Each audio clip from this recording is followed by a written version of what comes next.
Now, a lot of people don't know, Netflix actually started off as a DVD rental company looking to compete with the likes of Blockbuster. But they weren't just any DVD rental company, they actually mailed DVDs through priority mail in the US. And I mean, you could probably think of some of the problems that would be included with constantly mailing DVDs back and forth. And a little bit more lore here, Blockbuster actually had a chance to buy Netflix for something like 50 million, which is like pennies to what they're worth now.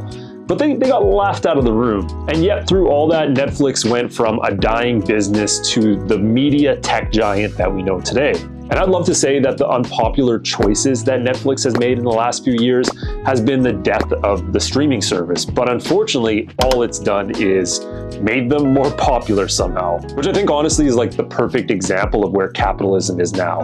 You can pretty much do whatever you want, and if you have a good product, you can just continuously charge more money for it. But in this video, I wanted to look at those changes and also talk about if Netflix really is a good product anymore. With so many streaming services out there nowadays, is this still the de facto #1? So let's get into the history of the price of Netflix and talk about their soaring costs that have gone through the roof over the last 3 to 5 years. I don't think it's a big secret that Netflix prices have gone up, but the rate at which they've gone up and the features that we've lost along the way is the major concern. So this website's cool. They actually have a year-by-year guide of Netflix's price hikes and how it's changed and how it's increased and how the tiers have changed as well. We can start all the way back in 2011 when it was $8 a month.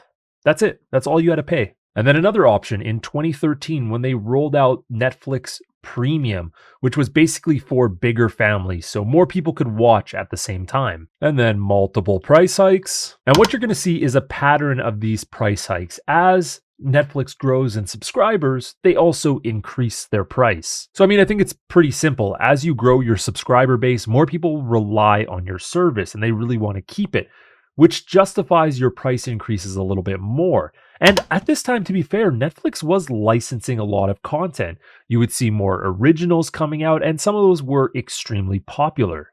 But 2022 and 2023 is when things really start to take a tumble with the introduction of ad-supported tiers. Netflix basically discovered what a lot of companies discovered. Just giving you ads with content is much more valuable than the few extra dollars you pay for your subscription. And obviously it was pretty successful for Netflix. They end up having now somewhere close to 40 million monthly users on the added supported tier. If you look at their standard and premium prices, they're now pretty pricey. You can't get Netflix for anything cheaper than $15 in the US unless you get the ad supported tier. And I can tell you, if it's saving you $9, that means Netflix is making way more in revenue than that $9 is being supported with. But I think the major consequence of the ad supported tier was they got rid of their cheapest plan, which was their basic plan. It used to be under $10, no ads, nothing.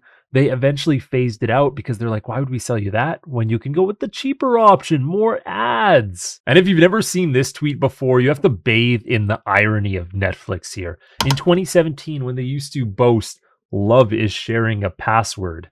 Introducing 2023, where love is no longer sharing a password because Netflix thinks they're losing money from it. So we go from back in 2014, where they create a plan just for you and your family, to 2023, where they don't want you to share your password at all. In fact, they come out with new mechanisms to make sure you can't share your password. And listen, if you're going to put in the comments, they're a corporation. They can charge whatever they want. They can make whatever profit they want.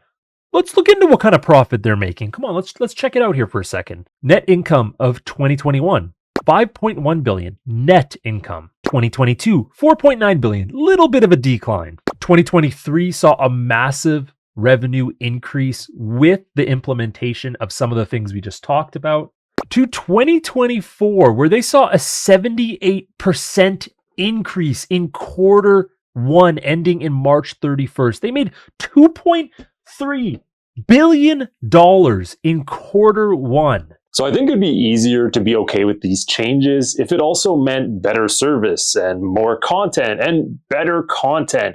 But that's not really the case here. One of the biggest issues with all these streaming services that popped up since the pandemic is them not actually licensing their content to services like Netflix anymore. So for example, Netflix used to have Marvel originals like The Punisher and what's that other one? The Detective Girl. You guys know what I'm talking about.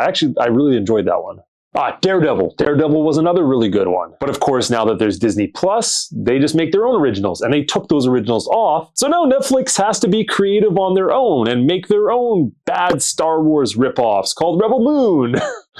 With a terrible plot and a ridiculously big budget. Licensing used to be the main driver for Netflix. They would get shows like Friends, The Office, and you'd have all these big hit names that make people want to come and purchase your service. But again, multiple services, more bids, it makes it harder for these companies to get these big name shows, or at least get a lot of them. And that's why Netflix has put a huge focus, a huge bag on making their own originals, which sometimes are major hits like Stranger Things, or whatever the fuck this one is that I've never seen before and I will definitely never watch. In fact, in 2024, Netflix has said they're putting most of their yearly spend on content on their own originals. But this is a double positive for Netflix, because not only do they not have to license the content after, but they own this content forever, meaning that they're always going to make money off it. Even if Netflix ceases to exist as a service, they will still have the content production and the rights to that content, which is an extremely valuable asset to build up. Like, imagine what the rights for Stranger Things would go for on another service. And again, I would be okay with all this original content if most of it was good. But it seems to me like Netflix has totally forgotten to do some sort of screening process for whether a show or movie is going to be a hit or if it's going to be complete dog shit. And after all this that I've brought up in this video, am I going to cancel Netflix? Fuck no, I'm still going to use it. And this is the whole point, is Netflix knows they have a good service. And yes, third-party streaming apps are great, and I use them all the time.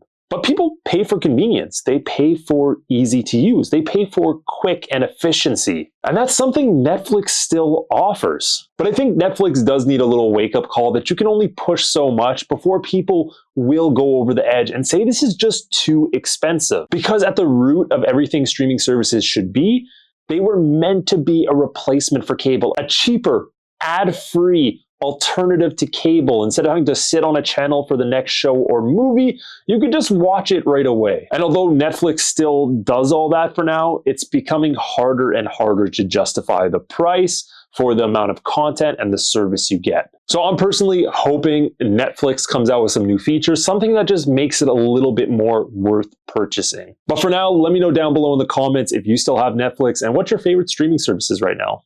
Thanks for watching, guys. I'll see you in the next one.